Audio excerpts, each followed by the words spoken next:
Hommikused rahajutud on saade, kus räägime avatult rahaga seotud teemadest. Mina ja Katariina Tint räägin erinevate külalistega sellest, kuidas sissetulekut suurendada, teadlikult kulutada ning targalt ja jätkusuutlikult vara kasvatada. Mõnede külalistega on meil ka kinnine osa, mis avalikku saatesse ei jõua ja kus osalejad saavad külalistele ka küsimusi esitada. Saates laivis osalemiseks registreeri ennast moneysmarterme.eu/hommikused rahajutud. Ma ütlen tere hommikust, ma loodan, et äkki teil on hea tass soe jooki käes. Kellel veel ei ole, teil on 1 minut täpselt aega, ma arvan, et te jõuate joosta ja võtta endale seda soe kohvi või teed. Mul on täna 2. Ma nagu ei suutnud otsustada, see on kohvi, see on tee, nii et mul on vaheldamisi. Ja täna me jälle teeme teist korda hommikused rahajutud saadet või kohtumist. Ja selle kohtumise eesmärk on siis inspireerida teid, pakkuda teadmisi, aga ka veidikene mõtteaineid ja aidata liikuda edasi. Ja saatesse tulevad meil sellised ägedad inimesed, keda ma ise pean väga edukaks, kellelt on väga palju õppida ja kellelt mina kindlasti olen väga palju õppinud ja õpin jätkuvalt.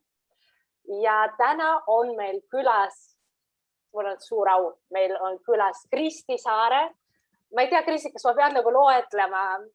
Paar minutit nagu loetleda kõike, mida sa oled ära saavutanud, aga ma ei tea, kui juhuslikult keegi Kristit ei tea, aga ma nagu Eestis kõik Kristit.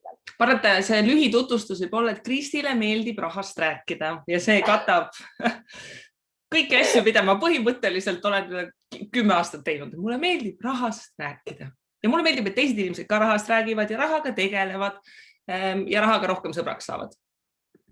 No vot, ma arvan, see on suures pildis kõige parim tutvustus, aga lühidalt mainin seda, et Kristi on siis aastainvestor 2021, mida ta on saanud tiitliks Äripäeva poolt, hääletatud inimeste poolt.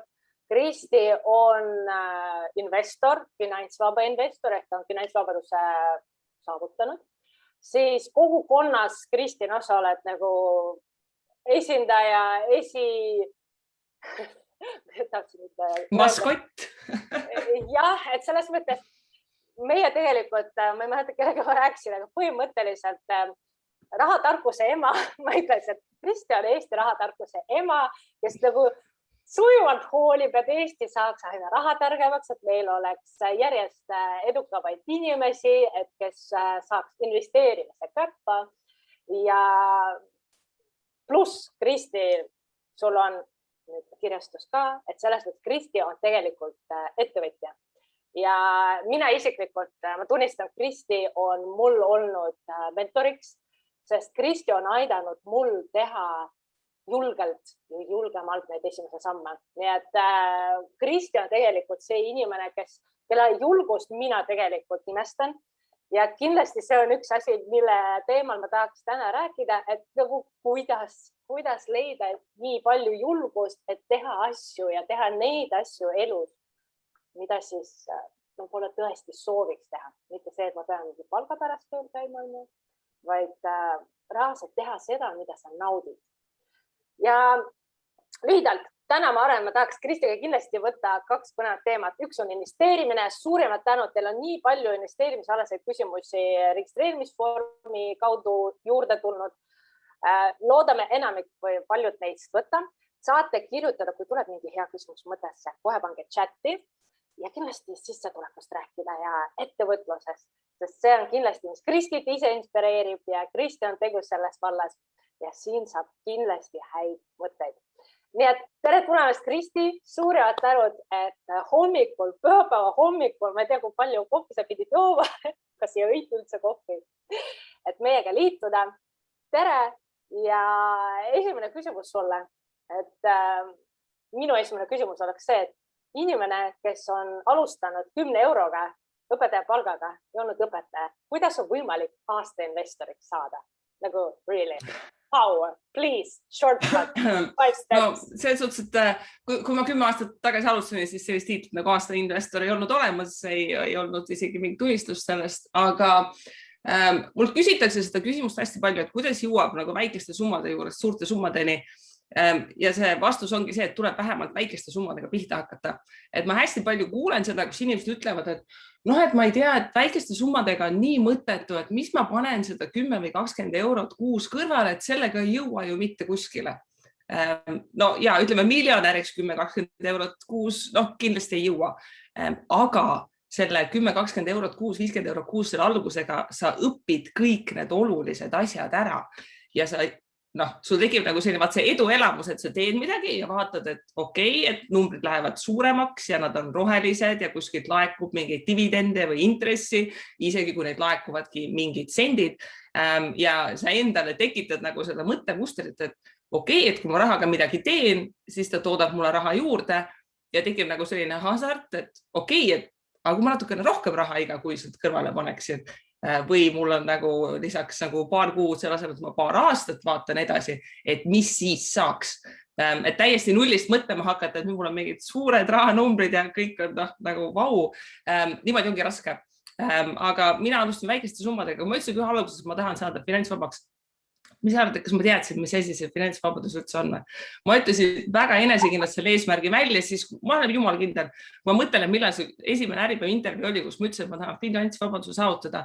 Kohe kindlasti mu portfell ei olnud isegi 10 000 eurot. Kohe kindlasti ei olnud. Et see eesmärk tundus mulle endale ka väga ebarealistlik. Aga kui sa suurelt ei mõtle, siis ei ole motivatsiooni pingutada ka.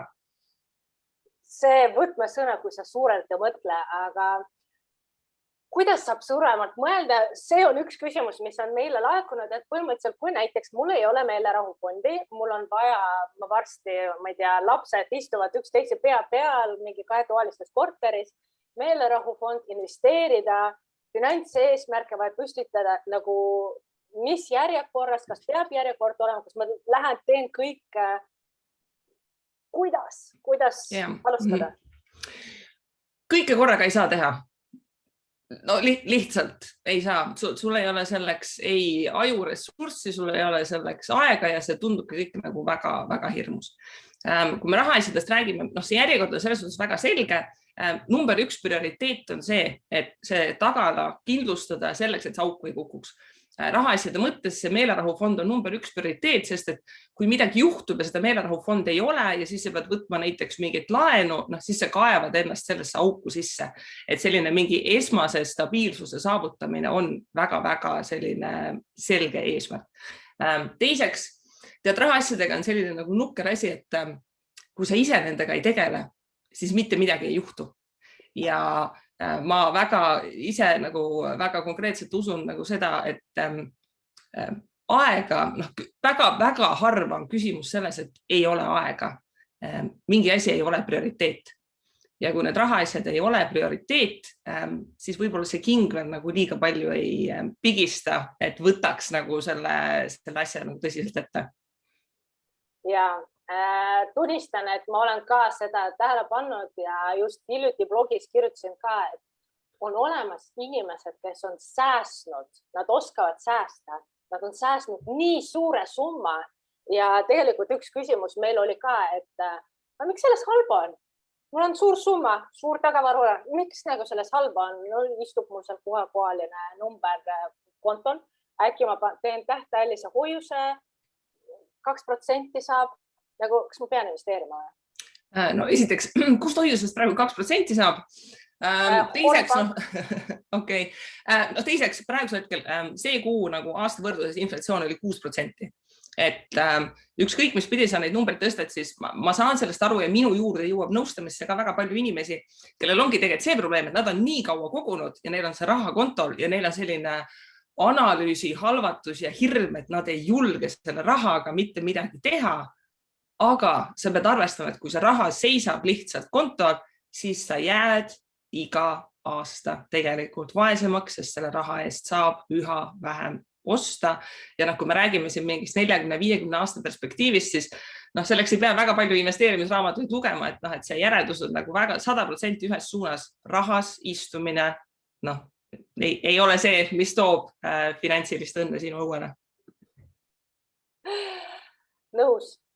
Selles mõttes see analysis paralysis on ka üks asi, millega mina olen kokku puutunud, ma olen algusest peale ja peale algust ka hiljem, siis kui oli see mõte, et okei, esimesed sammud tehtud, aga mis on see ideaalne asi ja kuidas areneda ja alustajal tegelikult neid küsimusi on lihtsalt nii metsikult palju, et räägi, kuidas sina tegelikult, kuidas sa 10 aastat tagasi suutsid enda jaoks kõik need teadmised, ma ütleks, et see on nagu teadmiste ära struktureerimine, oma strateegia leidmine ja nagu, mis on sinu strateegia ja saladus?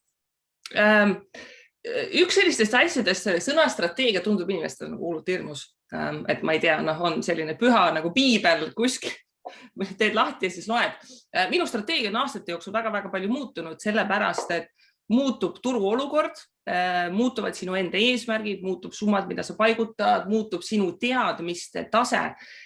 Ja see on minu meelest väga vabastav selle strateegia koha pealt, et inimesed sageli kardavad, et kui ma midagi ära teen, siis nii ongi ja ma ei saagi seda mitte kunagi muuta ja appi, äkki ma tegin vale otsuse.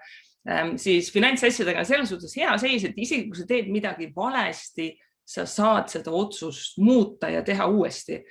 Mina, kui ma alustasin, kui praeguseks hetkeks, meil on mingi Facebooki grupid asjad, mis iganes, kui mina alustasin, ei olnud, eks ju, mitte midagi. Kui mina kandsin esimesed 10 eurot ühisrahastusse, ma ikka päris pikalt mõtlesin, et äkki ma ikka lihtsalt kannan nagu 10 euri kuskile interneti avarustesse, kus see mitte kunagi tagasi ei tule, sest et ei olnud ühtki inimest, kelle käest küsida, et kas see, mida ma teen, on nagu kuidagi normaalne üldse, eks ju.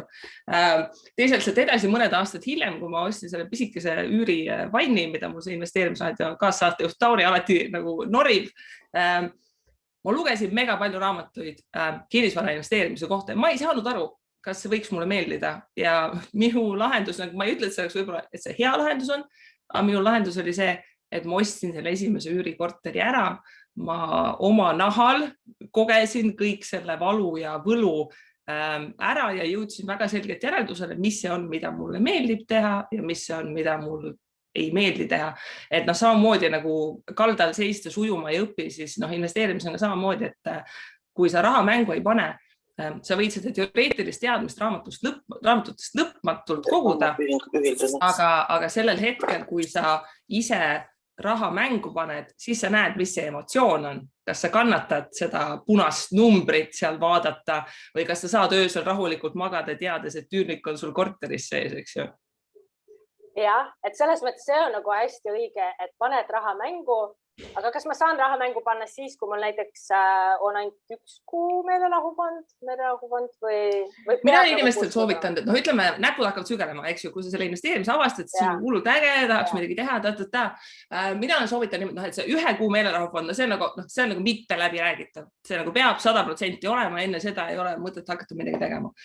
Sealt edasi ma arvan, et on okei seda edasi säästetavat raha jaotada, et näiteks, et panedki, ma ei tea, et 75% läheb meelerahufondi ja 25% näiteks hakkad panema kuskile 3. sambasse või kuskil kätt harjutama, selleks, et sa hakkaksid saama väikeste summadega nagu selle kogemuse ja edu enamuse, sest kui sa nullist hakkad näiteks seda 6 kuu meelerahufondi koguma, sa jäädki seda koguma ja sul jõuab see investeerimise motivatsioon juba ära lõppeda enne seda, kui sa selle summa kokku saad. No just. Ja veel küsimus see, et nagu kas tegelikult mina ütlen, et see on täiesti okei, et inimesed koguvad ainult 3. sambasse. Ja, nii kaua, kuni see 15% piir ei ole täidetud, siis on 3. sammas täiesti okei. Mul küsitakse väga palju seda, et ma tahaks investeerida, aga ma ei taha otsustada, nagu uurida, mis iganes. Kuni 15% 3. sambasse, kui sa saad tulumaksustatavat tulu, nagu tee ära. Selles hetkes, kui 2016 tulid esimesed 3. samba indeksfondid, olen mina iga aasta ja minu abigaasa iga aasta pannud sisuliselt maksimumi sinna sisse. Ta on nagu selline no-brainer, et seal ei ole nagu see, et kas ma nagu võtan või ei võta, ta on lihtsalt nii fundamentaalselt hea toode, et seal ei ole vaja hakata ise jalgatast leiutama tegelikult. Just, et selles mõttes mina olen ka nagu konsultatsioonides tihti tullakse, ettevõtjaga on veidikene teine lugu on ju, sest ettevõtjana päris 3. sambas selleks, et panustada, pead palka endale maksma, et seal nagu tõesti peavad hakkama mõtlema selle peale, mis mulle sobib on ju, millega ma tahan tegeleda, palju ma viitsin tegeleda. Aga muidu 3. sammas ja indeks 3. sammas on ju, on täiesti fine ja okei strateegia selles mõttes, et ei pea tegelikult nuputama, kui sa ise ei soovi. Ja siin on ka küsimus, et chatis vanematel seisab kolmandas sammas kogutud summa lihtsalt kontol, kus on veel mõtted seda fondidesse suunata, kui ametlikult pensioni on jäänud ainult varast. No eks siin on väga, siin on kaks asja, eks ju, selle kolmanda sambaga. Nii juua, kuni on tulumaksustatavat tulu, on mõistlik teda kasutada. Mida vanem inimene on, seda kiiremini hakkab tal see maksusoodustusega raha kätte saamine ka välja paistma. Aga mul küsitakse väga palju seda vanuses näiteks 55-60 nagu inimesed, et mu vanematel on see ja see. Ja seal tuleb arvesse võtta seda, portfelli vaadatakse tervikuna, eks ju, sest kolmas sammas ei ole ainult kolmas sammas, eks ju, inimesel on, tal on mingid säästud, tal on võib-olla teine sammas, tal on võib-olla kolmas sammas, tal on võib-olla mingid Balti börsi aktsiad või tal on mingi kinnisvara, et seda riskitaset tuleb tervikuna vaatama, et kui meil on peaaegu pensioniealine inimene, kes mitte kunagi elus pole investeerinud, siis talle öelda, et pane nüüd sinna indeksfondi, mis on 100% aktsiates, seal nagu peab natukene mõtlema, sest et kui sa tead, et see kuupäev kukub, et tal ongi 2 aasta pärast seda raha vaja, siis võib-olla sa ei panegi seda enam kolmandasse sambasse, vaid sa näiteks võib-olla vaatab mingi Balti börsi võlakirja või sa panedki selle 2% tähtajalisele hoiusele, sest et see inimene ei saa enam riski võtta. Või siis selline lahendus, mida ma olen näinud päris paljusid kasutamas enda vanematega, on see, et vanemad laenavad raha lapsele mingi fikseeritud intressiga ja laps investeerib selle enda portfelli sees. Selleks, et lihtsalt lahendada seda probleemi, et kui on see pensioniealine vanem, kellel ei ole seda kogemust ja kelle riskitaluvus on hoopis midagi teistsugust. Ja, mina olen muidu seda lahendust ise vaadanud ja näinud, kasutanud ei ole. Aga seal tekibki see küsimus, et sa pead nagu esiteks, lapse vanem peab usaldama on ju last, et laps oskab investeerida. Aga väga hea, mida sa ütlesid, on tegelikult, kui me jõuame juba vanuses 50+ ja mida mina nagu tegelikult konsultatsioonide ajal või kohtumiste ajal nagu räägin ja küsin, kui homme tuleb kriis ja tuleb -50, kas sul oleks okei? Nagu see on reaalselt minu küsimus, mida ma nagu esitan ükskõik kellele, kes kavatseb panna raha indeksfondi või üksikaktsiatesse või tehnoloogia aktsiatesse. Konkreetselt, kas -X konkreetne number, kas see on okei või mitte. Ja siis nagu rääkides aktsiatest, ma tean, et sina oled vist üksikaktsiaid ka valinud, on ju? Ja, vaata, see on see koht, et ükski inimene ei ole lõplikult ratsionaalne. On ikka huvitav vaadata, kas ma suudan turgu lüüa sellega, et ma midagi põnevat valin. Ja on mingid ettevõtted, mis sümpatiseerivad lihtsalt, et tahaks jälgida. Aga ma olen aastate jooksul paremaks muutunud selles suhtes, et ma teen nagu neid osta-müü kahetse tehinguid, ma teen üha vähem. Et see on selline enesedistsipliini arendamine. Et ma olen endale pannud paika piiri, et kui suur osa minu portfellist võib olla üksikaktsiates. Lihtsalt nagu konkreetne sein, sellest ma üle ei lähe. Teiseks ma olen ka paika pannud maksimumpositsioonide hulga, sest et kuigi üks küsimus, mida mult küsitakse, see, et kui palju investeerimine aega võtab ja mõtled, tegelikult kui sul on mingi passiivne portfell, ta ei võta väga palju, siis kui sa hakkad ise jalgratast leiutama, siis on võimalik sinna väga palju aega matta, et ma nüüd hakkan kõiki aruandeid lugema, turgu jälgima, mis iganes, ja see ei ole tegelikult minu investeerimisideaal, et ma nüüd pean niimoodi paaniliselt jälgima, et mis turul toimub, et seega pigem neid üksikuid positsioone vähem ja pigem selliseid, mida oleksin nõus hoidma 10-20 aastat oma portfellis. Ja kui tekib mingi selline hullult sügelev, et tahaks kaubelda, siis samamoodi panen endale piiri ette, et mul võib 1 või 2 positsiooni olla ja nii on ja sellest ei lähe üle. Ja väga suur hulk investeerimist ongi puhtalt distsipliin ja seda, mis sest, et mul on 10 aastat investeerinud, ma ikka pean treenima seda distsipliini hoidmist. Mis on see viimane, mis oli see 8 või oleks pidanud distsiplineeritumalt? Kohe nii valusad küsimused. Mul on praegu üks Apple'i positsioon, mis on miinuses, aga pole hullu, küll ta ronib. No, Apple, selles mõttes ma tahaks ka uskuda, et Apple'il läheb tulevikus hästi. Aga üksikpositsioonidega hästi nõus ja siin oli ka küsimus, et kas USA börs või kohalik börs, tegelikult sa ütlesid väga hästi, nagu kes sulle meeldib, keda sul meeldiks nagu jälgida, mis ettevõttesse sa usud. Mina näiteks järjest rohkem, ma hetkel õpin põhimõtteliselt jätkusuutlikku investeerimist, on ju. Mina tahaks investeerida nendesse ettevõttesse, mida loovad paremat tulevikku. Mitte see, et ma nagu puhtalt investeerin kuskile, et mulle lubatakse seal +12% ja ma panen silmad kinni, millega see ettevõte tegeleb. sellist nagu minu süda lubab järjest nagu vähem ja rohkem on seda, et ma tahaks nagu näha, et ettevõtted tegelikult suudavad panustada meie planeeti, teha innovatsiooni, et lahendada seda kliimakriisi ja roheluse pööres osaleda ka. Kas sina oled seukse pilguga asjad vaadanud? No ma olen küll vaadanud, vaata, ma olen tuleva nõukogus ka ja seal on ka korduvalt see teema kerkinud, eks ju, et jälgida fondi seda ESG reitingut, eks ju, mis seal taustal on ja ütleme, see roheteema on ääretult palju keeruline selle koha pealt, et kui ma tahaksin väga mustvalgelt näha, et kas see on hea ettevõte ja vastutustundlik ettevõte, ei ole niimoodi, et ma lähen lihtsalt vaatan peale ja tadaa, eks ju ongi. Tegelikult seal on väga palju sellist, ütleme, halli ala, et kui ma võtan ette kütusefirma, mille ESG reiting on väga kõrge, sest et tal on mingi 2 naist nõukogus, sorry, aga see ei ole ju tegelikult nagu, et meil on nüüd tore jätkusuutlik roheline ettevõte, et ei ole, eks ju. Seesama lihtsalt hea näide, meil on see kohalik LHV rohefond ja siis ma vaatasin, et mis seal sees on, siis sa vaatad, et mõni kütusefirma jõuab rohefondi, et see ei ole minu silmis tegelikult roheline. No selles mõttes ma olen just, minu nagu viimased nädalad on see, et ma nagu sukeldusin nendesse reitingusse, mis ma tahtsin öelda, et tõesti see reitingud, esiteks meil on 2 suur firmat, see MSCI ja FTSE Russell on ju nagu seinast seina, seal on reaalselt nagu analüüsitud, kui palju nad korreleeruvad, et kas nad nagu palju nad võrduvad.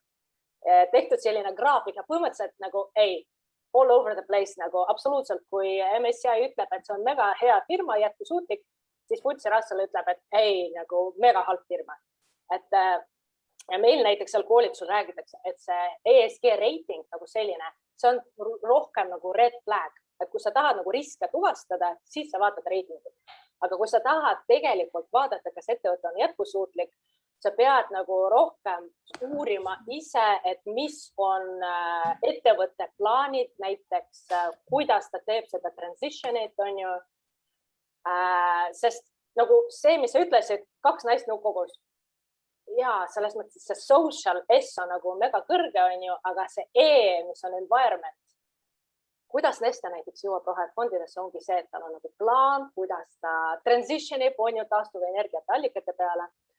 Ja see vajab kõik nagu veidikene analüüsi. Ja seega mul on tegelikult hea meel, et meil on Grünfin välja tulnud, meil on järjest rohkem ETF ja passiivseid indeksfonde, mis arvestavad reitingud või arvestavad seda, et ettevõttel oleks madal see süsiniku jälg, et see roheline transition tuleb vaevaliselt, kas tulevas on plaanis midagi teha? Ja meil hetkel on progress, aga vaata, siin on see, et järgmises suves peaks olema üle-euroopaliselt rakenduma sellist lisanõuded, et tegelikult absoluutselt kõik fondid peavad hakkama oma sedasama süsiniku jalajälge ja oma ESG reitingut raporteerima, et tuleva juba tegelikult eelmise aasta kokkuvõttel Tõnu juba võttis selle ette, et tuleva fondi selle süsinik jalajälg reaalselt nagu välja arvutada. Et eks see on hea koht, et me näeme siin seda, et mida investorid nõuavad ja kui investorid nõuavad rohelisemaid fonde, siis neid ka lisatakse, aga siin on nagu natukene probleem, et kui sa hakkad vaatama, et sisuliselt see on see, et sul tehakse tavafond ja siis sinna kõrvale tehakse rohefond, mis on nagu umbes täpselt niimoodi timmitud, et lihtsalt välja visatakse, et okei, visatakse relvatootjad, tubakatootjad, alkoholitootjad välja ja need, mis toetavad otse mingit diktatuuri riike ja mingi heal juhul nafta ja siis Walmartist ka tavaliselt visatakse välja ja siis nagu väga suur hulk kõike muud on tegelikult sama.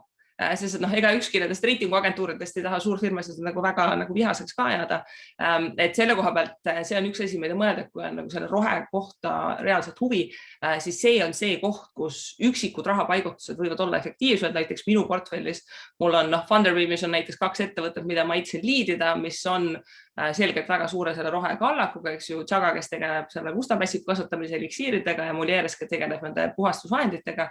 Et seda tüüpi ettevõtted, mida sa ei saa kuskil mingi indeksi osana, eks ju, vaid neil on nagu selline mingi kohalik selline impact või kohalik mõju ja kus sa reaalselt saad nagu minna sisse ja rääkida founderitega, mitte nagu kahjuks suure ettevõtetega, et kõik on okei, kuni selle hetkeni, kuni lekib kuskilt info, et tegelikult nad kuskil 3. maailma riigis, ma ei tea, on nafta kuskil jõves või lapstööjõud või nagu mis iganes, eks ju.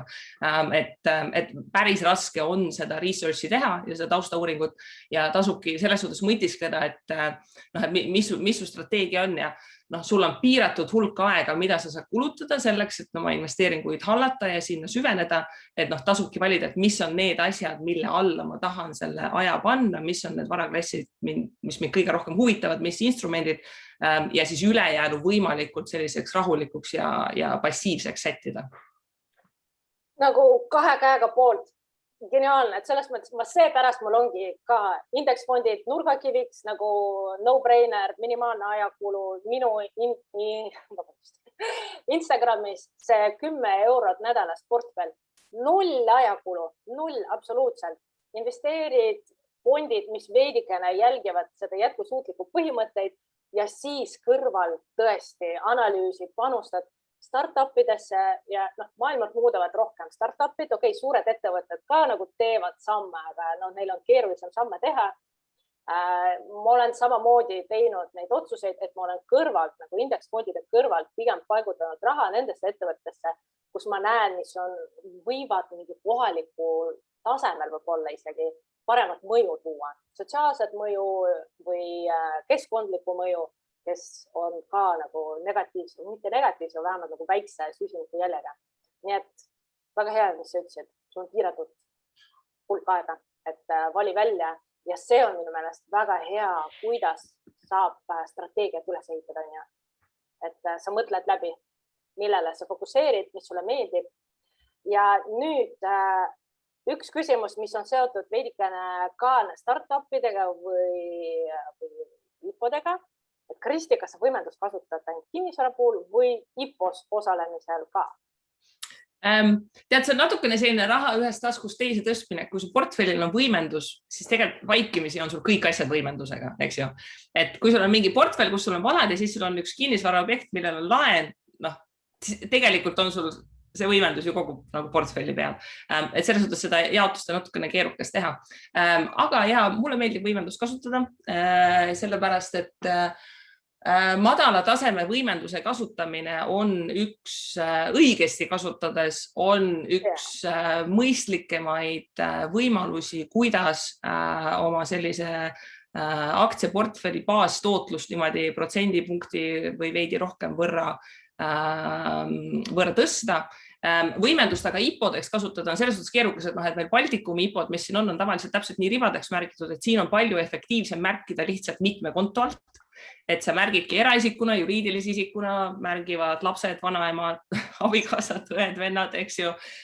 Et see on tavaliselt mõistlikum kui võimendus, sest ülemärkimine tuleb alati nii võimas ja USA börsi IPO-dele me üldiselt tavaliselt ligi ei saa, et me saame nende direct listingutele, aga üldplaanis jah, minu meelest on võimenduse kasutamine okei, aga võimenduse kasutamine on kindlasti selline asi, mida kohe kõige esimese asjana portfellis ei tasuks peale keerata, et kui sa ei oska ise kohe niimoodi öelda, et okei, et kui palju peab kukkuma börs selleks, et mul see margin call tuleks ja võimendus koju kutsutakse, et siis enne seda ei tohi seda võimendust kasutama hakata.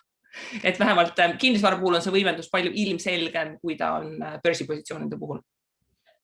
Ja margin call on siis see, et kui sul portfell kukub nõutud või selle laenu andja poolt nõutud piirini ja siis hakatakse reaalselt maha müüma ja mida hakatakse maha müüma Euroopa ETF on ju nagu kõige... Ja, et Euroopa börs avaneb enne kui USA börs, nii et kui öösel nagu sõidab peer breakeris, siis hommikul ärgates läheb kõigepealt Euroopa kõige likviidsem kraam ja siis USA kõige likviidsem kraam otsa. Ja, et selles mõttes mul nagu ühe korra nagu tegelesingi selle küsimusega, et okei, see oli mingi USA stock ja mis nagu tegi nagu väga suur volatiilsus on ju, kukkus maha ja siis hommikul inimene ärkas ja nagu vaatas päeval, et oi, nagu kuhu minu ETF-id on kadunud. Et see lõppeski sellega. Aga võimenduse puhul sisuliselt, mis me võimendusega saame teha, on kahekordistada meie võite ega kahekordistada miinuseid. Ja mis meil on? Pensionifondid kasutavad 10% on ju. Meil on üksik minu meelest pensionifond, kes seda 10% võimendust on võtnud ja muidu uuringute järgi oli 20% võimenduse kasutamine selline veel okei. Ja, no vaata, ta sõltubki sellest, et kuna mina kasutan IB välispositsioonide hoidmiseks, siis IB väga selgelt iga positsiooni puhul näitab, et kui suur on tema see katteprotsent, et kui palju teda võetakse selle võimenduse arvutamisel arvesse ja on väga suur vahe. et kas ta sellest võimenduse piirist sul fikseerib nagu kogu ostuhinna 100% või ta fikseerib sul näiteks, ma ei tea, Amazoni puhul 17% nagu ostuhinnast. Et see, et kuidas võimendust vastutustundlikult kasutada, sõltub väga tugevalt ka sellest, mis su portfellis on. Ja kuna mul näiteks IB portfellist üle poole on ETF-id, siis need on väga tugev baasvara selleks, et nende pealt võimendada. Ja selles mõttes, kes IB-s on, nad reaalselt märgivad iga aktsia, muidu Euroopa aktsiate puhul alati ei leia seda, aga USA aktsiate puhul on täiesti nagu näha, et kui palju on sul vajalik sinu siis osakaal, et sa saaksid võimendusega seda aktsiat osta. Ja nad arvutavad seda jooksul, et selles mõttes asi on läbipaistvam, aga ikkagi võimendust tuleb kasutada vastutustundlikult, sest kui tuleb kriis, mis võib tulla, -50, -70 võib tulla. Eelmine märts, eks ju, 3 nädalaga tuli USA börs 35%, tegelikult tuli ta ühe päevaga 13%. Nii et võimenduse kasutamine eeldab seda, et sul on kuskilt mingi rahavoog, et kui vaja, siis päriselt saab raha peale kanda. Et ma ikkagi eelmine märts pidin IB-sse raha peale kandma, sest et ikka vahepeal läks natukene volatiilseks ja see asi. Vot, et selles mõttes tuleb ettevaatlik olla selle võimendusega ja täiesti mõelda selle peale, et kui mul on laen võetud ja midagi juhtub, et kas ma saan kuskilt mujalt seda rahavoogu, millega ma saan siis vajadusel panna kontole juurde. Ja rahavoole tulles, kuule, räägi mulle, kuidas on võimalik mitme aastaga finantsvabaks saada? Nagu see on kõige tavalisem küsimus, mis meil konsultatsioonis esitatakse gruppides meie väljakutses. Meil nüüd tuleb see 4-nädalane väljakutse ka ja üks küsimus seal ka, et kuidas on võimalik see finantsvabadus on nagu nii suurt portfelli on vaja, et see on nagu võimatu, aga kuidas see ikka võimalik on? Ja, see on hullult hea küsimus. Nii, esiteks, Excel ja matemaatika on armutu ja mul on kogemus, et väga vähe inimesi on päriselt Exceli ette võtnud ja arvutanud välja, et kuidas see portfelli kasv siis välja näeb. Meil on paar rusikareeglit, mis on väga lihtsalt jälgida. Sellest hetkest, kui sa jõuad 50% säästumäärani, võtab tavalise mõistliku portfelliga finantsvabadus 10-12 aastat aega. See on nagu täiesti puhas matemaatika, kuidas liitritest toimib. Mida mina näen, on paar sellist huvitavat näidet. Mul üks inimene, kes mul tuli konsultatsiooni mingi natuke aega tagasi, tuli, et ma ei tea, mul on nii suur eesmärk, et kuidas ma saavutan, et mul on praegu, mis ta see portfell, mul on praegu portfell 300 000 eurot ja kui ma paneksin iga kuu 4000 eurot juurde, et kas ma jõuan 10 aasta miljonini ja ma olin mingi, et kas sa oled nagu arvutanud ka või? Ei, eks ju. Et lihtsalt nagu võrdluseks, et kui sul on praegu 300 000, siis isegi kui sa senti juurde ei pane, sa jõuad ka 10 aastaga miljonini, eks ju. Et see inimeste taju, et kuidas liitintress toimib, ei ole nagu väga arusaadav, et kuidas see portfell hakkab ühel hetkel üles keerama. Teine asi on see, teekord finantsvabadusena ei ole lineaarne, eks ju. Inimesed kujutavad ette, et see on niimoodi, et 50 000 aastas, 50 000 aastas, 50 000 aastas, eks ju, ei ole alguses. Sa näed esimesed, ma ei tea, kui mitu aastat vaeva selleks jõuaks 10 000-ni. Ja siis sa näed veel rohkem aastaid vaeva selleks, et jõuda selle 50 000-ni. Kui ma vaatasin millegi üle, pärast esimest 5 aastat oli mu portfell vaevu 50 000. Et ei olnud niimoodi, et kohe, eks ju, orbiidile see portfell ei ole, sest et alguses see põhja ladumine võtabki nii kaua aega ja ma ütlengi, et esimesed 5 aastat kannab sind läbi puhas distsipliin, enne kui sa midagi hakkad nägema. Ja üks lause, mida mulle öeldi, mida ma ei uskunud, ja ma ütlen teile, ma vihastan teid kõiki selle käest ja kunagi saate teistele ka rääkida. See lause, mis mulle öeldi, et see esimene 100 000 on kõige raskem, järgmised 100 000 on palju lihtsam ja ma olin mingi, tead, see esimene ma ei taha praegu seda lauset kuulda, eks ju. Aga see ongi see probleem, et selleks, et selle esimese 100 000-ni jõuda, sa pead nii palju ära tegema. Sa pead selle vundamendi korda saama, sul peab olema head rahahaldusoskused, planeerimisoskused, eelarve säästmine, sa pead tegelema tulude suurendamisega, kas lisatööga, ettevõtlusega. Sa pead õppima väga palju ära investeerimise kohta selleks, et seda 100 000 hallata ja siis sa hakkad nägema seda liitintressi, mis tuleb sinu enda teadmistest ja oskustest, mis on aja jooksul kogunenud.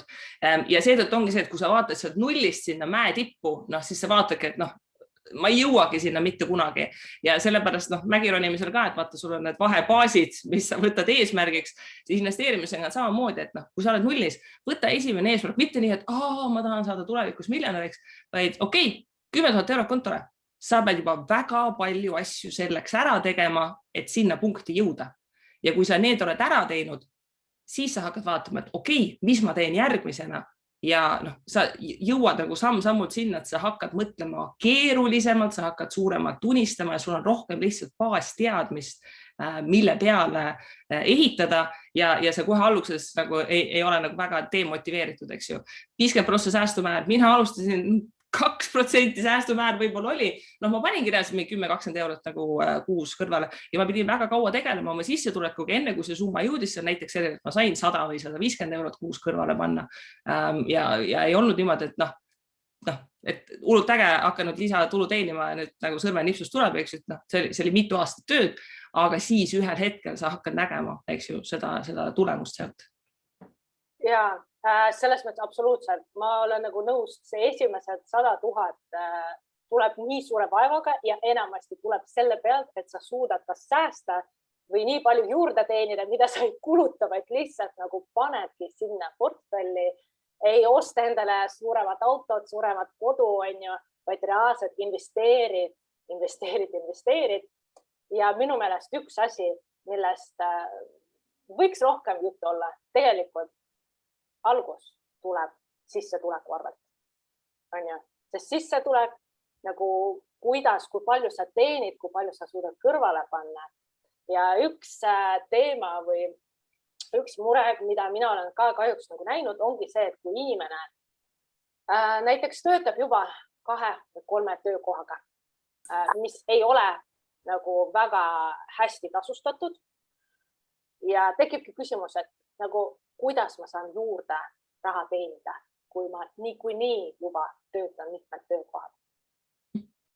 See on selles suhtes hea küsimus, et vaata see sissetuleku säästmine. Põhjus, miks lihtsalt väga palju räägitakse sellest, et alusta säästmisest on see, et seal sa näed kohe järgmine kuu tulemust, eks ju.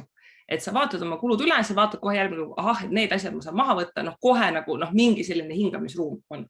Sissetuleku suurendamine nõuab sageli sellist rohkemat pingutamist ja siin on nagu paar asja, mida tasub arvesse võtta.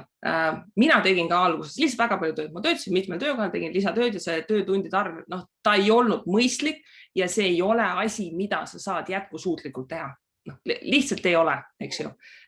Ja selline lisatöö või lisatulu teenimise koha peal sageli inimesed vaatavad, et ma võtan juurde tunde, aga mis hakkab reaalselt andma tulemust on see, et kuidas sa saad nende tundide tunni hinda tõsta.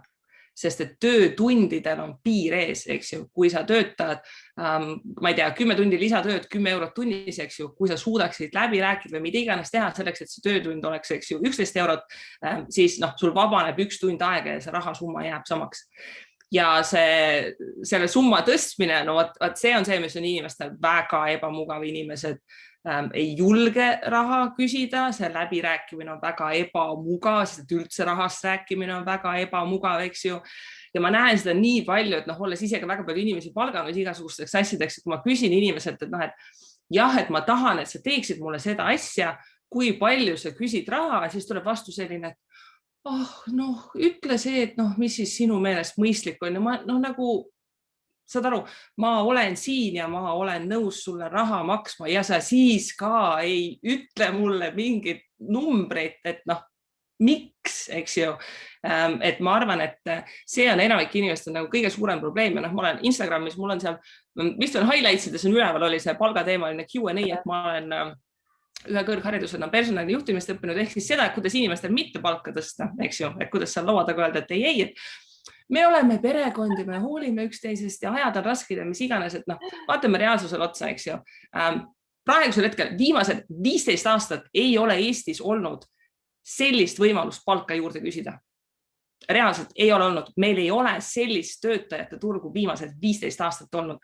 Ja kui sinu palk ei ole viimase 2 aasta jooksul vähemalt 10 või 15% tõusnud, siis sa oled jäänud kõikidest teistest maha. Seda ei ole absoluutselt mõtet ilustada ja mul nagu pärast seda palga Q&A-d mul kirjutasid 2 inimest Instas, kes läksid palka juurde küsima. Üks jäi 40% juurde ja sa mõtled, et nagu 40, eks ju, väga tore. Ja tead, kes saavad 40% palka juurde või? No. Inimesed, kes on enne nii jõhkralt alamakstud olnud, et tegelikult nad oleks selle 30% juba pidanud eelmine aasta saama, eks ju. Et 40% palgatõus tähendab seda, et sa olid turu mõttes täiesti alamakstud. Üks teine kirjutas, et ma läksin küsima ja mul öeldi, et ei saa, et meil on rasked ajad. Ja väga hea, et öeldi, et ei saa ja rasked ajad. See tähendab, et on aeg hakata uut töökohta otsima. Sest et kui praegusel hetkel ütleb ettevõtte on rasked ajad, välja arvatud mõned väga sellised kitsad nišisektorid, ma ei tea, mingi turism ja mis iganes, kui ettevõte ütleb praegu, et on väga rasked ajad sellises inflatsioonilises keskkonnas, kus hinnad tõusevad, tähendab, et selle ettevõttega on midagi mäda. Ja tõenäoliselt sa ei taha seal olla. Ja inimestel on täiesti põhjendamatu lojaalsus kohati töökohtade suhtes, mis ei kohtle neid hästi. Et väga paljudel inimestel on seda lauset vaja kuulda, et sinu töökoht ei armasta sind. Ükskõik, kui palju sina oma töökohta armastad, sinu töökoht ei armasta sind. Ja sa võid teha väga palju tööd ja kui selle väga palju tööd tegemise auhind on see, et sul antakse rohkem tööd juurde, mitte reaalselt raha, siis miks, eks ju? Äkki juht armastab sind? Ja no vaata, see juht tavaliselt kipub olema see, et et me oleme siin perekond ja rasked ajad ja mis iganes, eks ju. Ja tead, selle palga küsimusega on see, et mõni inimene on mingi, et mul öeldi, et ei saa, siis ma olen mingi, aga sa läksid, vaatasid äriregistrist, et palju ettevõtte aasta nagu käive on ja kasuminumbrid. Ja siis inimene läheb vaatab, et oot, meil ettevõtte on nagu aastaid rekordkasumeid teinud ja samal ajal tööandja ütleb, et ei, meil on rasked ajad, et nagu midagi ei jookse nagu kokku siin, eks ju. Et selles mõttes nõus, et mulle hästi see meeldis mõte, et tegelikult igaüks on enda nagu CEO. Mina olen ise nagu Ekateriina juht, Kristi on Kristi Saare juht. Ja see, et me nagu ei tööta kellegi jaoks, vaid me oleme ise nagu igaüks väike ettevõte. Ja siin, kes oli, Mihkel ütles väga hästi, et enne tuleb vertikaalset karjääri tegema ja siis alles horisontaalselt, et sisuliselt vertikaalne karjäär ongi see, et kas tegelikult vertikaalselt või spetsialiseeritud, et sa nagu lähed sügavuti oma teadmistega, on ju, või hakkad inimesi juhtima, sõltuvad sellest, kumb sul paremini välja tuleb, aga ikkagi sul peab mingi oskus, kogemus, teadmine olema, rohkem palga küsima, sest sa oled lihtsalt kiirem, efektiivsem. Ja see on üks asi, jällegi nagu vaata üle, kui palju sa oled õppinud juurde, kui palju sa oled targemaks saanud. Vaata üle, mis töökuulutus oli, millele sa kunagi kandideerisid ja mida sa nagu päriselt praegu teed võrreldes sellega, mis seal kirjas oli, eks ju. Just. Ja number 2, tõesti on vaja reaalselt teada, kelle jaoks sa nagu tööd teed, sest see nagu kuskil oli see, et mingi koolitusel hea nõu, et põhimõtteliselt, kui sa teenid vähe, siis üks võimalus ongi see, et sa lähed põhimõtteliselt või teed tööd või osutad teenust, pakud kaupa nendele inimestele, kes saavad rohkem maksta. See tähendab, et seal firma läheb paremini, võib-olla see on nagu teine valdkond, teine sektor, aga sa nagu pead mõistma oma kliente ka ja kes suudab sulle rohkem maksma ja mitte lihtsalt võib-olla uskuma kõike seda. Kuigi ma absoluutselt saan aru, et kui on eelarve, mina olin nagu eelarvestaja, on ju. Ma teadsin, et kui oli eelarve, nagu kuhu sa nagu paned, sa pead siis nagu kulude võrra nagu kärpima, et sa saaksid näiteks kellegile palka tõsta, sisuliselt, kuidas on mingi finantsjuhtimine käib. Ja siin küsitakse, kas palka küsimine kehtib ka avalikus sektoris. Kehtib. Ütleme, seal on see, mina olin õpetaja, eks ju, muidugi nagu väga selgelt ei ole nii, et löön jalaga ukse lahti, et õpetan nüüd kohe kõik lapsed 20% targemaks, eks ju, olgu palk olla. Sageli on siiski ka avalikus sektoris mingisugused palgamehhanismid, mis on ülesannete põhised. Avalikus sektoris mõndadel ametikohtadel näiteks see, et mine tee oma magistrikraad ära ja sa saad selle pealt näiteks palgatõusu, eks ju. Et seal on see küsimus, et ükskõik mis ettevõttes sa töötad, uuri välja, et mis on need mehhanismid, mis palka tõstavad. Kas see on staaž, kas see on kogemus, kas see on mingid lisaülesanded. Ja kahjuks väga paljud avastavad siin, et väga paljudes väikeettevõtetes meil puudub üldse mingisugune selline personali juhtimise kompetents, et palka antakse selle järgi, et mis nagu bossi suva on, mis tähendab seda, et tasub olla alati esimene, kes läheb küsima, et siis võiks saada, eks ju. Aga suurettevõtetes on reeglina mingisugune mehhanism olemas, eks ju, et kuidas asjad toimivad. Aga seda kindlasti ei tasu ära unustada, et meil räägitakse sageli riskidest ja majanduskriisidest ja krahhidest ja oma portfelli kaitsmisest, eks ju. Reaalsuses tavalise inimese kõige parem kriisikaitse on see, et esiteks tal on rohkem kui üks sissetulekuallikas, et kui tema palgatööga midagi juhtub, siis ei ole kohe tulemus 0. Ja teiseks, et ta on oma oskuseid, teadmisi, kompetentse arendanud selleks, et kui midagi juhtub, leiab ta võimalikult ruttu uue sissetulekuallika. Sest et mis portfelli tapab, ei ole mitte see, et sul on majanduslangus ja ta kukub ajutiselt 50%, eks ju. Mis portfelli tapab, on see, et sul on majanduslangus, portfell kukub 50% ja samal ajal kaob sul enda sissetulek ära ja sa pead seda kahjumit reaalselt hakkama realiseerima ja sellest august välja tulek käib tegelikult välja. Ja selline hea küsimus, kas, see lause tuli ära.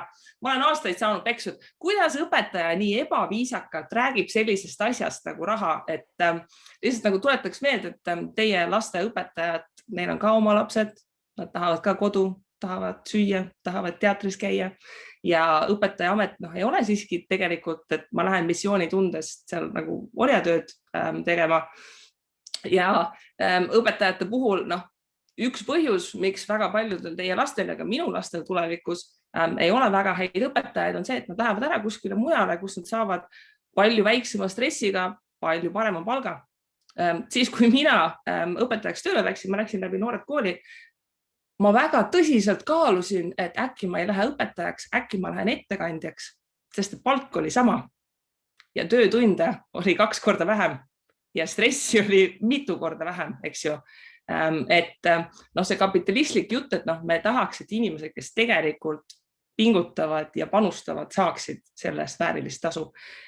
Ja õpetaja puhul ongi mingil määral missiooni tunne, sul on see baaspalk, mis iganes, mida ka mina tegin, ma siis vaatasin, et kuidas ma saaksin õpetada väljaspool koolisüsteemi ja hakkasin õpetama täiskasvanuid, andma eratunde, selliseid asju, mille tunni hind oli oluliselt kõrgem, et ma kasutasin seda sama oskuste komplekti lihtsalt erasektoris sisuliselt. Ja, et jällegi lisatöövõimalus on ju ja kas sa suudad leida kliente, kes on võimelised sulle rohkem maksma. Et ei pea alati tegelikult juurde õppima, vaid lihtsalt paremini kasutada seda, mis sul juba olemas on. Ja seda, mis sa ütlesid, parim kriisikaitse, see on olnud minu lause nüüd ka, et selles mõttes reaalselt see, et sa oskad väärtust pakkuda teistele maailmale, kes on nõus sinu panuse eest maksma, see on tõesti parim kriisikaitse. Sest siis saad odavalt osta. Ja seal on selline hästi ebamugav õppetund, mida ma arvan, et võib-olla meile ka kõikidele on räägitud, et see on kuidagi, et see on hea ja üllas näha kõvasti vaeva ja teha rasket tööd.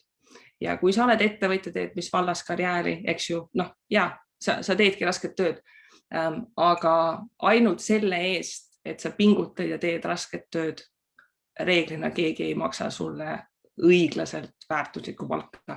Te ju kõik teate ka enda tutvusringkonnas inimesi, kes teevad väga rasket tööd, kas või füüsiliselt väga rasket tööd, meeletu koormusega ja nende palk ei ole selle stressi ja kõige muu vääriline, eks ju.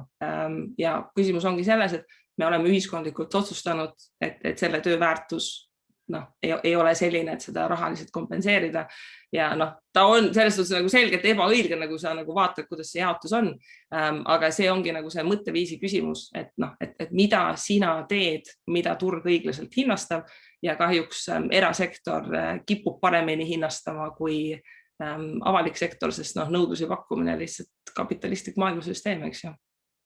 Just, et siin oli konkreetselt ka chatis kommentaar. Olin aasta tagasi ülikooli lektor, kuid praegu saab palgatööd teenin circa 40% rohkem.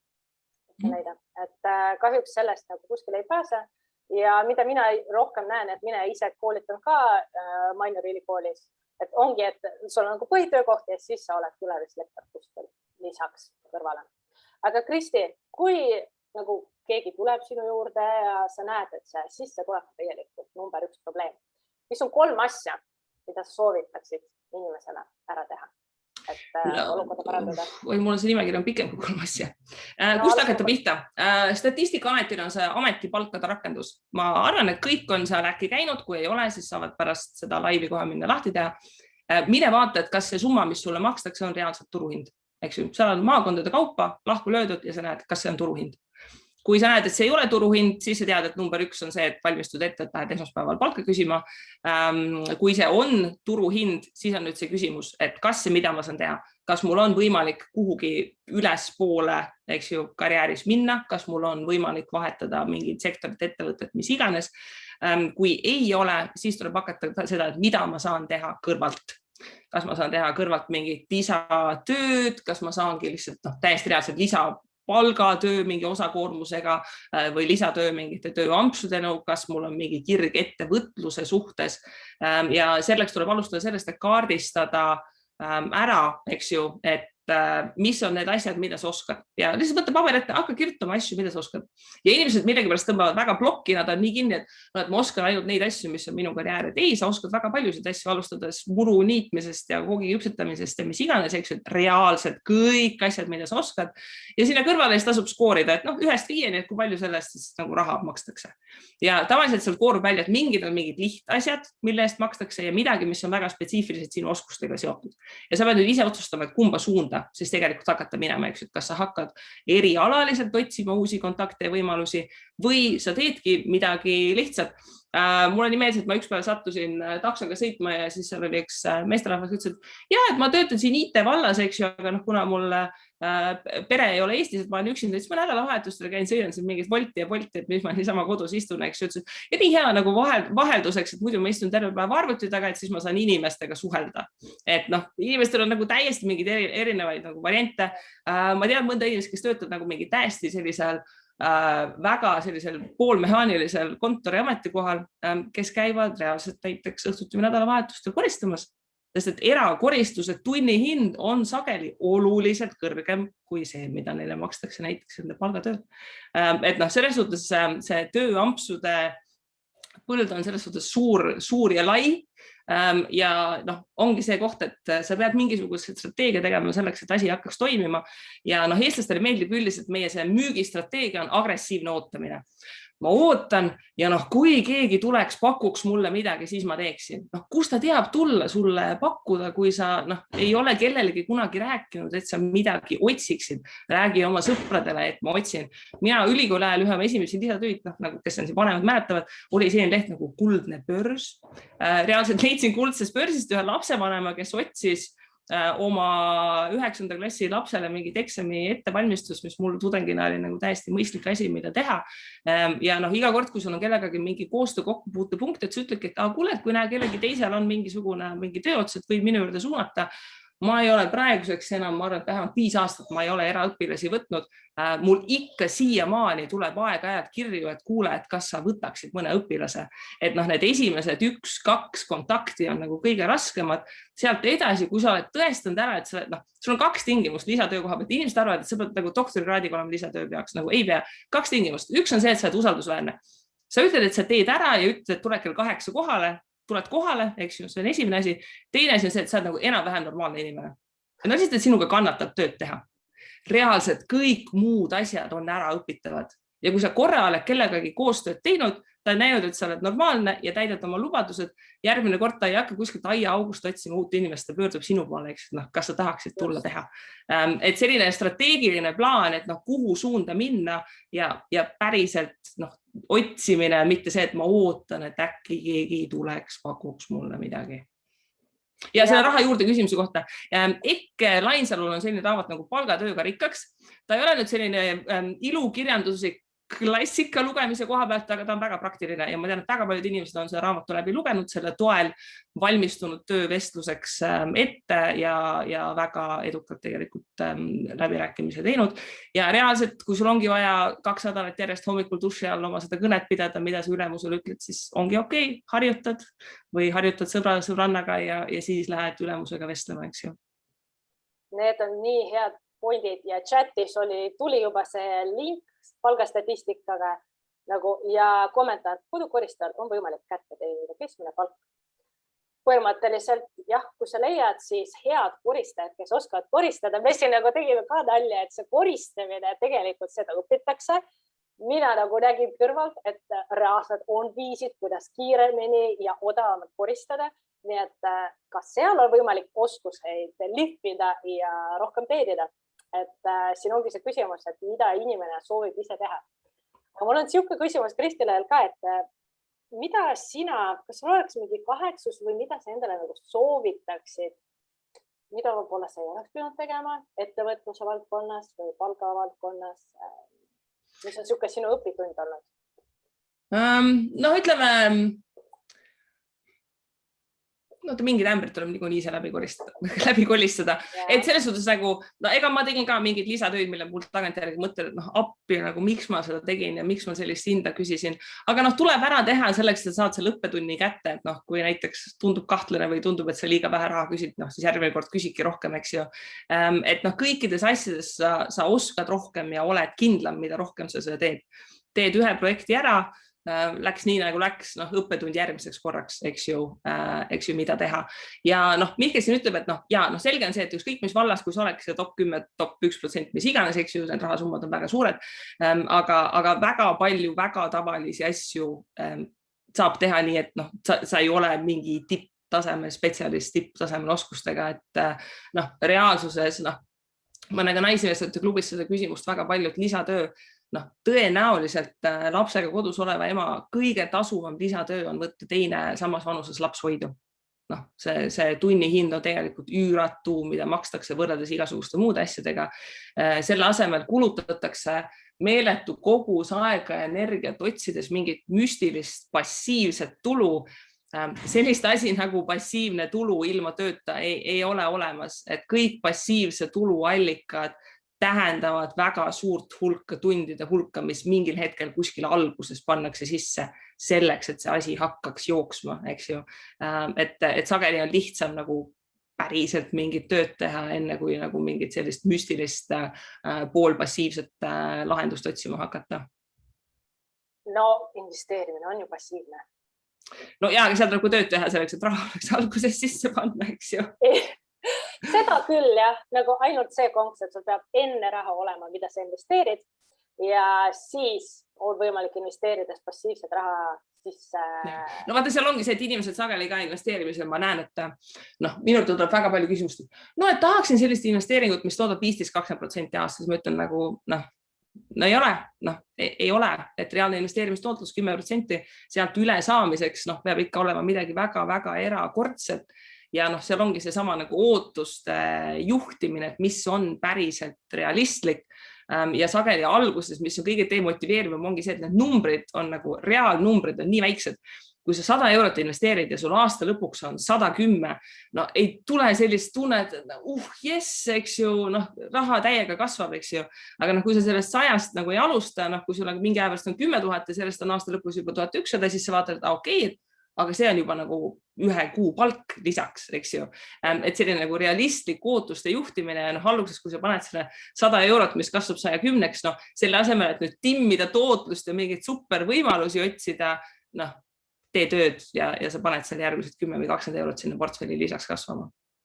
See on nagu õige. Siin ongi see küsimus tegelikult, mida ma ei tea, kui palju investorid jõuavad, aga mingist hetkest nagu tekib sul see küsimus, et kas ma lähen ja analüüsin veel mingit ettevõtteid versus see, et ma lähen ja nagu panustan ettevõtlusesse või lähen teen tööd või lähen nagu koolitan ennast, et rohkem palka tulevikus küsida, et kui palju see lisainvesteerimisel kulutud aeg nagu toob sulle juurde versus see, et sa arendad ennast ja sinu sissetulek selle võrra kasvab. Et kui see ei ole professionaalne investor või fondihaldur, jällegi, igaüks peab leidma enda jaoks selle mugava balanssi, on ju, et kui palju ma saan, ma ei tea, naudingust ettevõtteid analüüsida.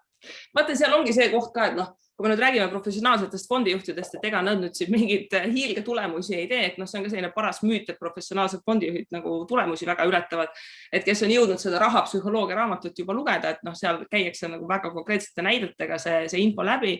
aga investeerimises nagu väga suur hulk sellest on lihtsalt see, et ära tee lolluseid. Sa ei pea mingeid ülifantastilisi super tulemusi ja super võimalusi otsima ja leidma.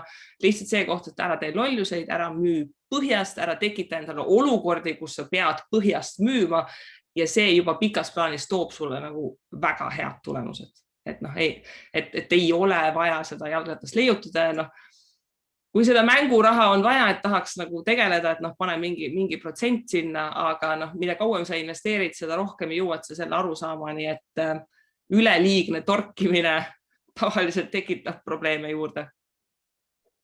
Jah, siin juba ka soovitan rahapsühholoogiat lugeda, väga asjalik raamat ja see on ilmunud sinu kirjastuse alt, on ju? Ja ta saigi välja valitud sellepärast, et see on üks asi, millega ma näen, et inimesed nagu, nad lähevad lukku, et nad tahavad optimeerida tootlust ja sinna nagu mingi mõttetu hulk tunde panna selle asemel, et kuidagi realistlikult otsa vaadata, et mis on selle asja mõju ja mida tegelikult on mõistlik teha. Et see on selline raamat, mida ma tean, et mul tutvusringkonnas lugesid inimesed, kes on ka nagu 10-20 aastat investeerinud ja siis see raamat on väga hästi sõnastatud investeerimise koha pealt selline lause, et mõned õppetunnid tuleb läbi elada selleks, et nendest aru saada. Et see on seesama nagu see 100 000 lause, et kui sa ise selle 100 000-ni jõuad, siis sa saad aru sellest lausest, et see esimene 100 000 ongi väga raske ja sealt edasi on lihtsam, eks ju.